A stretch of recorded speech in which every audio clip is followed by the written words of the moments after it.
this is it. I ended up paying, I think it was 48,000 for it. Had to put 10,000 into it, put a new roof and some siding came off in the hurricane. The people got a settlement for the damages and they just wanted out, be done with it, no more hurricanes and everything. And so this is where, when you got the funds and opportunity meets, you can make something happen. We'll get over here this weekend and trim these bushes up and everything. They're getting all kinds of wild. Somebody let them go.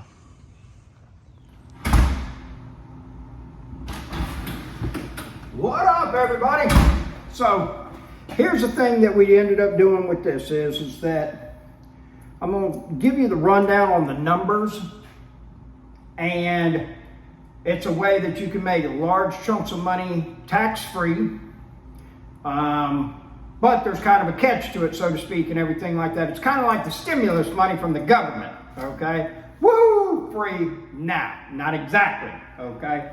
So, but this is an aspect to have with the real estate market and getting into the game and how you can do some things and everything like that. And I just want y'all to succeed. I want you to be in a position with financial abundance, prosperity, everything. You're making it happen. You got cheese. You're not having to look at price tags and everything. Work is an option, not a have to. So stick with me for the journey. You'll probably be able to get to use something, put it into effect. Let's make it happen. Come in, it's got this big family room right here.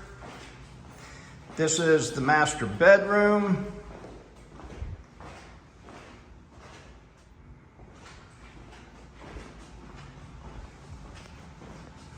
Man, this thing is popsicle cold up in here.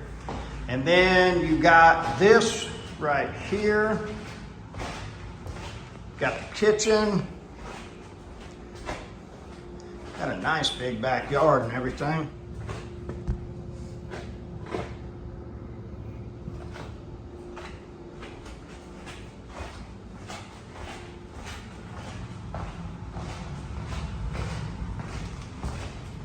You got one bedroom right here, second bedroom right here. You got the bathroom.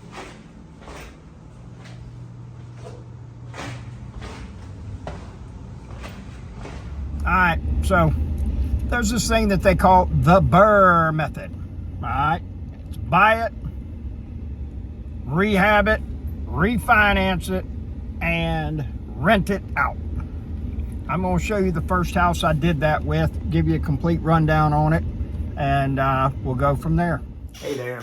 So there you have it. This is what we call the BRRRR method. You buy it, rehab it, refinance it, and rent it out.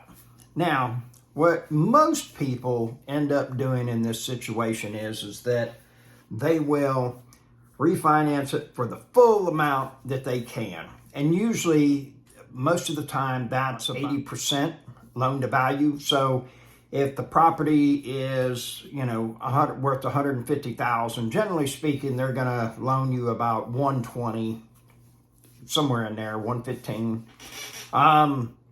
And the thing is that what I recommend is only taking what you need.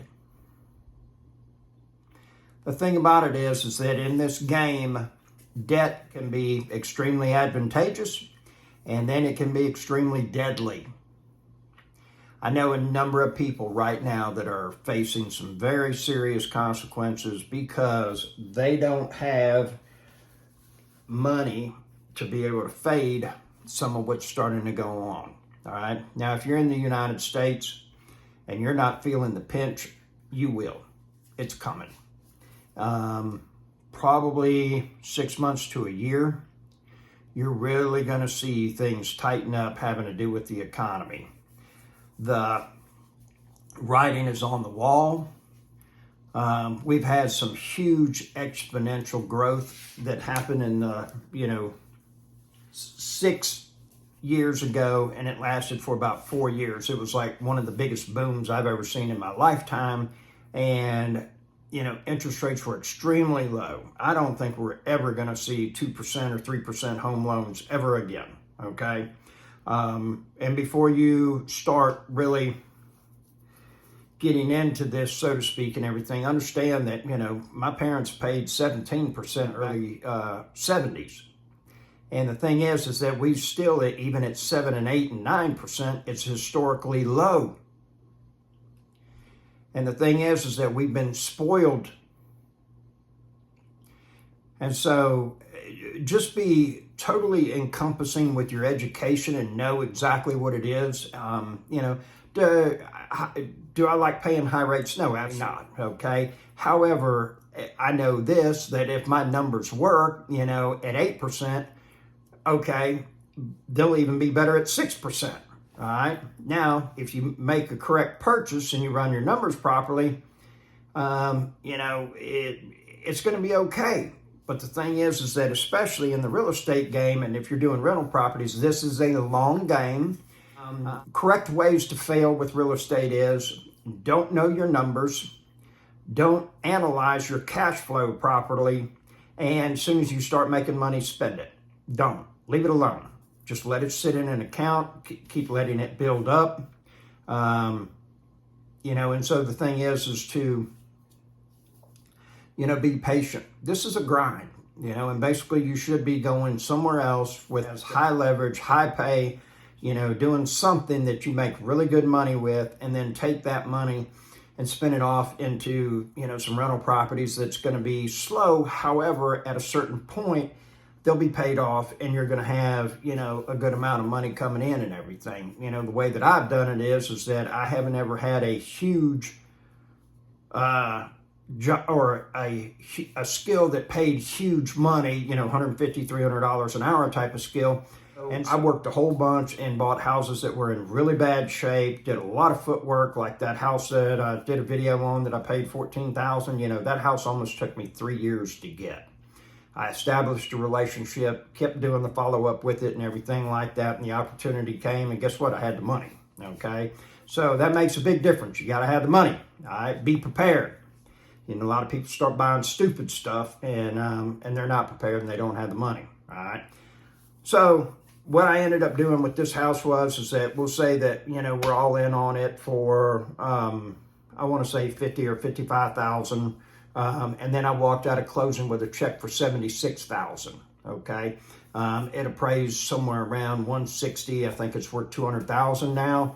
And so we, you know, and so, like I said, I think I walked out of there with a check for 76,000. So I got all my money back. Okay. But now guess what? I got a payment. I got debt. And this property does cash flow really well. And so I took that money and I don't remember if I bought another property or if I took the money and put into one that I've had that's been sitting. But it went back into the regardless. Okay. And my thing is, you know, unless, you know, make sure that that money has got a place to go where it's going to generate more money for you in the sense that you're going to put it into another property. All right. It's good to have reserves. I can't stress this enough to you. Any type of business, you know, we as humans, we have got to have oxygen to be able to. Well, guess what? Cash is the blood of any business. I don't care what kind of business it is, cash, okay? You have got to have it, and you got to have it on reserve. I know 3 people right now that they're looking at going belly up because they don't have any reserves.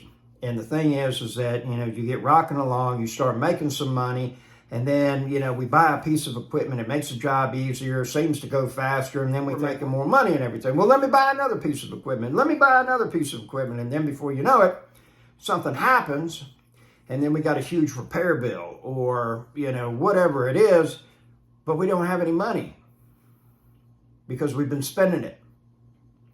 And guess what? If there's no money coming in, oh man, I got $4, $5, $10, $15, $20,000 in payments each month on equipment, and I don't have any money coming in. That's a bad place to be.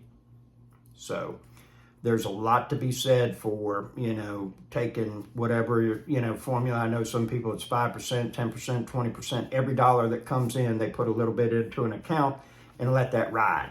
Okay, so my suggestion to you is to, you know, play the conservative game. Don't be betting every time, because one day when you step up, that roll of the dice might be snake eyes and then you're out. So hope you have a wonderful day. Hope this was informative. If you got any questions for me or anything like that, I got an email in the description. If you would like 15 minutes of my time for free, send me an email and I will send you, or send me an email and include your phone number, and I'll give you a call and ask me any question you want. Have a wonderful day.